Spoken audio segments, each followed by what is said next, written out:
The feeling is the secret. The midnight artist Phoenix Chen hadn't touched a paintbrush in 3 years, 2 months, and 15 days. Not since the incident, as his family politely called it. The gallery opening that ended with his paintings being called as soulless technical exercises by the city's most influential art critic. Now, at 32, he spent his days designing corporate logos and website layouts, each click of his mouse feeling like another nail in the coffin of his dreams. It was midnight when he first stumbled into Starlight Brew, drawn by the warm glow emanating from a shop he could have sworn wasn't there the day before. The bell above the door chimed a melody that seemed to linger in the air like incense. "We've been expecting you," said the purple-haired barista, whose name tag read Sage. She was arranging coffee beans into what looked suspiciously like a mandala on the counter. Phoenix blinked. "You're open at midnight?" "For those who need to find us," Sage smiled, her eyes twinkling with starlight. "My grandmother, Madame Vesper, always said that creativity flows best when the world is dreaming. What can I brew for you, Phoenix?" He hadn't told her his name. Whatever you recommend." His eyes were drawn to the coffee bin mandala, which seemed to be shifting patterns when he wasn't looking directly at it. An artist who trusts intuition," Sage nodded approvingly. "Or at least, you used to." Phoenix stiffened. "I'm not an artist. I'm a graphic designer." Sage hummed, grinding beans that smelled like midnight gardens and possibilities. "And I'm just a barista who happens to know that you still have all your paints in a box under your bed, untouched but not forgotten." Phoenix sat down hard on the nearest stool. "How did you? The same way I know that you still dream in colors you've never seen in waking life," Sage continued, steaming milk that sparkled faintly. "Madame Vesper taught me that the feeling of being an artist isn't in the critic's words or the gallery walls. It's in the way your heart beats differently when you face a blank canvas."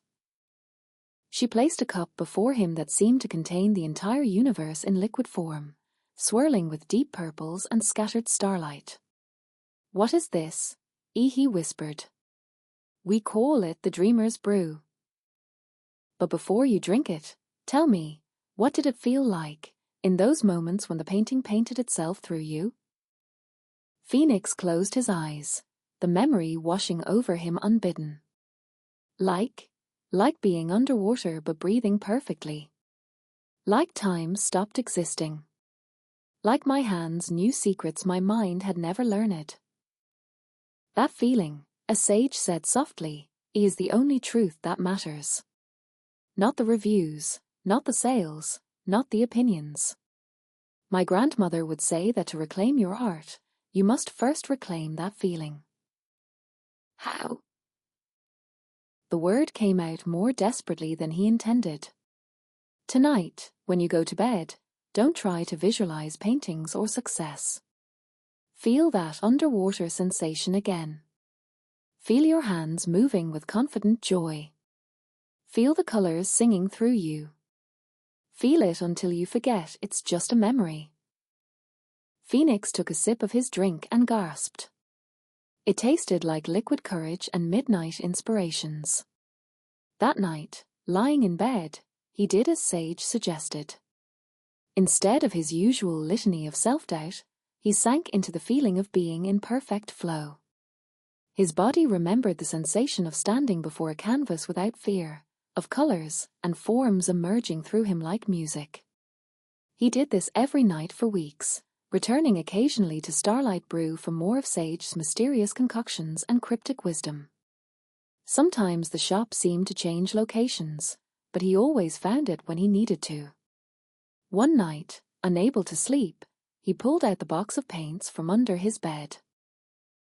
His hands trembled slightly as he set up a canvas, but when brush met paint, something extraordinary happened. He fell into that familiar underwater feeling, but this time it was deeper, richer, as if he'd been practicing every night in some other reality, which, in a way, he had.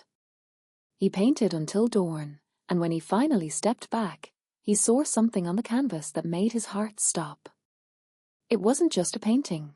It was something that existed between dimensions, a window into the feelings he'd been living in during his nightly practice. When he brought a photo of it to show Sage, she just smiled that starlit smile of hers. You've painted the feeling itself. Madame Vesper would be proud. I have a gallery owner coming to see it tomorrow, a phoenix said, still dazed by how naturally it had all unfolded. She found my website somehow, said she'd been seeing my new work in her dreams. How fascinating, as Sage winked, sliding him a cup of something that smelled like victory and dawn light combined. 6 months later, Phoenix's solo show, at The Science of Feeling, it was the talk of the art world. Critics called it a breakthrough in contemporary art and a portal to dimensions of emotion we didn't know existed. Each painting seemed to radiate the pure feeling state from which it was born. On opening night, he spotted a familiar purple-haired figure in the crowd, standing next to an elegant elderly woman with silver hair that seemed to hold galaxies. But when he blinked, they were gone, leaving only the faint scent of coffee beans and starlight. One of his paintings, titled The Barista's Secret, showed a mysterious coffee shop that seemed to exist in multiple places at once, with a counter made of constellations and coffee beans that looked like seeds of universes. Most viewers assumed it was pure imagination, but a few, those who needed to find it, recognized it instantly.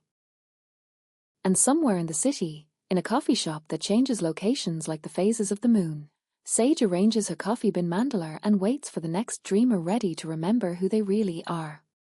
On the wall behind her hangs a small sign, written in Madame Vesper's elegant hand. The feeling is the secret, but the real secret is this: you are not learning to create something new, you are remembering who you have always been.